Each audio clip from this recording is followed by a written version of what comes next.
دو چار منٹ تبرک میں کوئی مسئلہ نہیں ہے.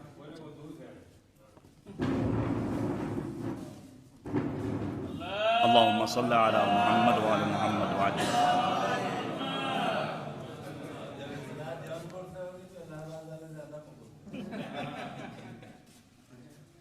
اعوذ باللہ من الشیطان الرجیم. بسم اللہ الرحمن الرحیم.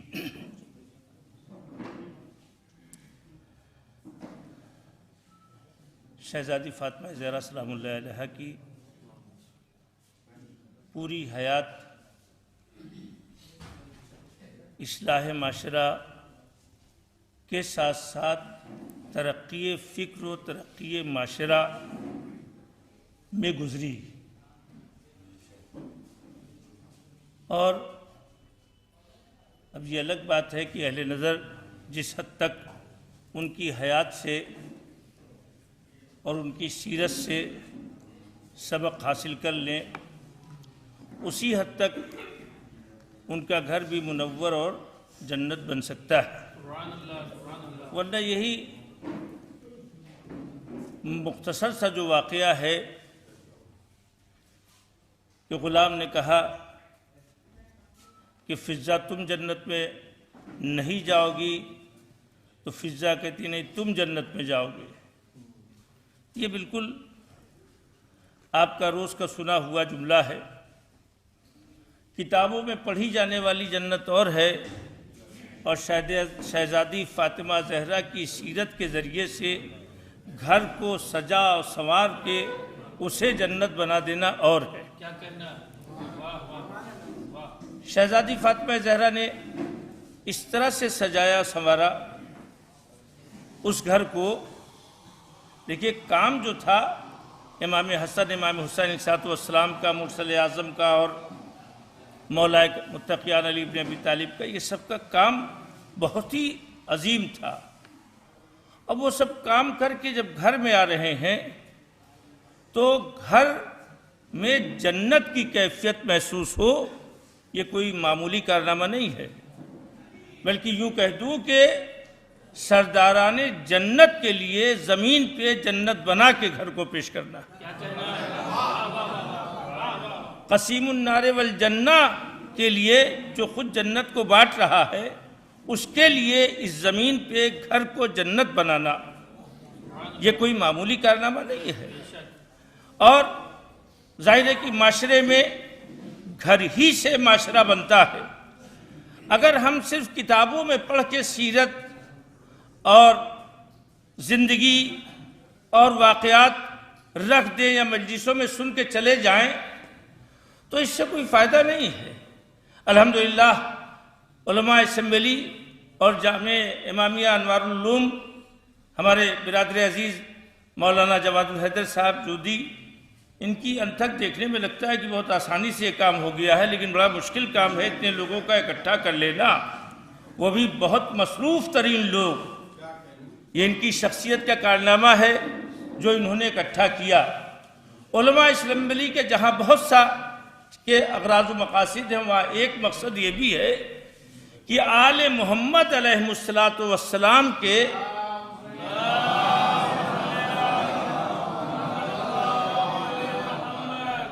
اعمال و افکار کو معاشرے میں رائج و شائع کرنا، جس کا ایک یہ چھوٹا سا منظر آپ کے سامنے ہے.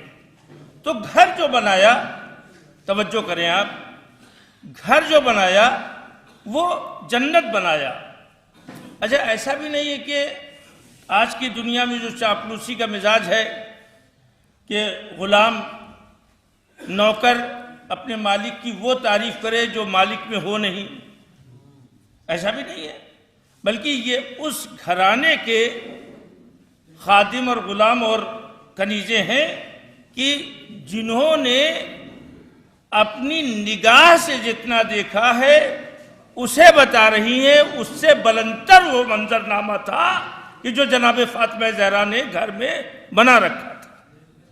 تو یہ معاشرے میں اگر ہم آج یہ پیغام لے کے جائیں کہ شہزادی سلام اللہ علیہ کی سیرت سے ہم درس لے کر کے اپنے گھر کو جنت بنانے میں اپنی شریک زندگی یا اپنی بہن یا اپنی ماں یا اور جو ہمارے قریبی رشتے جن کا ساتھ ہمارا روزانہ کا ہمارے گھر میں ہے وہ بہتر انداز میں جنت بن جائے تو یقین مانے معاشرے کی ہر اعتبار سے ترقی کا سبب بنے گا.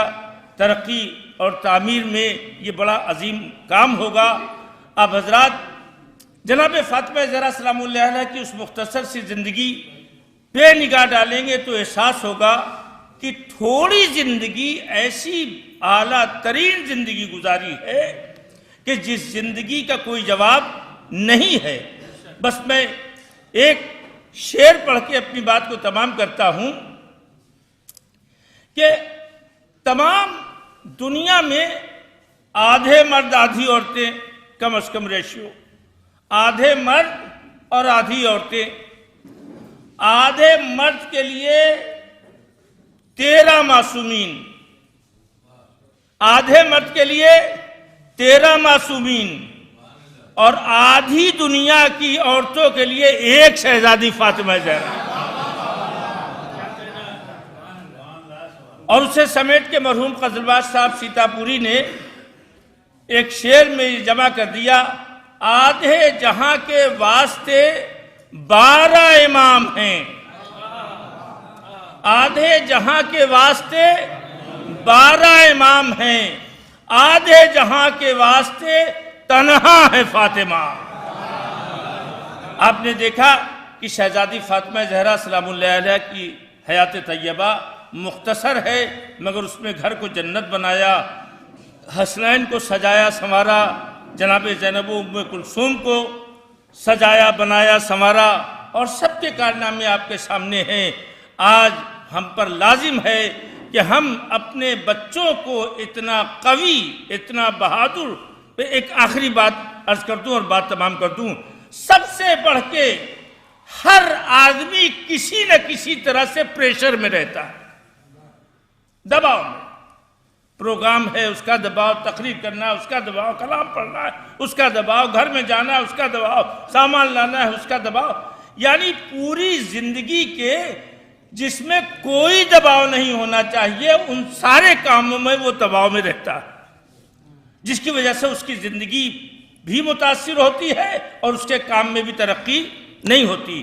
شہزادی نے یہودی کے گھر میں جا کر 500 یہودی عورتوں کو بے ہوش دیکھا اور دلہن کو مردہ پایا لیکن ذرہ برابر بھی نہ مولا کائنات کی طرف توجہ کی ہے نہ اپنے پدر بزرگوار مرسل اعظم کو بلایا ہے بلکہ انہوں نے مکمل اطمینان و طمانینت کا اظہار کرتے ہوئے مصلی بچھا کے اپنے اللہ سے باتیں کر کے بتایا ہے کہ دیکھو تمہیں کائنات میں کیسے بھی خطر نہ. دیکھیے یہ تو میں نے آسانی سے کہہ دیا ورنہ اس زمانے میں آج کے ماڈرن زمانے کی عورت کسی دوسرے مذہب کے ہاں جانے میں بہت پریشان ہوتی ہے. ان کا کلچر الگ, ان کی تہذیب الگ, ان کا رہن سہن الگ اور ہمارا الگ, کیسے جائیں. لیکن یہ بی بی اپنی اس کم عمری کے باوجود جب وہاں قدم رکھتی ہیں اور اتنے خطرناک حالات کہ تمام عورتیں بے ہوش ہو جائیں اور دلہن مردہ ہو جائے, اوسان خطا ہو جاتے ہیں, اوسان خطا ہو جاتے ہیں, مردوں کو کے اندر پریشانیاں پیدا ہو جاتی ہیں کہ جائے کہ عورت. مگر ایسے حالات میں بھی شہزادی نے یہ سوچ کے کہ جس کا سرپرست خدا ہو, جس کا نگہبان خدا ہو, جس کے ہمراہ خدا ہو, اسے دنیا میں کنہیں بھی حالات میں پریشر میں نہیں آنا چاہیے بلکہ اس سے مدد مانگنا چاہیے اور اقدام کرتے رہنا چاہیے. آج ہم پریشر ہی کی وجہ سے نہ جانے کتنے ایسے کام ہیں جسے کرنا چاہیے مگر نہیں کرتے ہیں. ہم اپنے جوانوں سے یہ کہیں گے شہزادی فاطمہ زہرا کی حیات طیبہ سے اصلاح معاشرہ میں وہ جرأت. دیکھیے بدتمیزی ایک اور چیز ہے اور جرأت ایک اور چیز ہے. جرأت کا نام بدتمیزی نہیں ہے, جرأت کا نام بد کلامی نہیں ہے, جرأت کا نام بے لحاظی نہیں ہے, بے ادبی نہیں ہے. جرأت کا نام بہتر طریقے پہ شہزادی کی باتوں کو لوگوں تک پہنچا دینا ہے. تو ہم اگر پریشر میں رہیں گے تو ہم اصلاح معاشرہ سے دور رہیں گے۔ میں اپنی اس مختصر سی بات کے بعد آپ سے خدا حافظ کرتا ہوں۔ پروردگار عالم اہل بیت اسمبلی کے زیر نگرانی تمام لوگ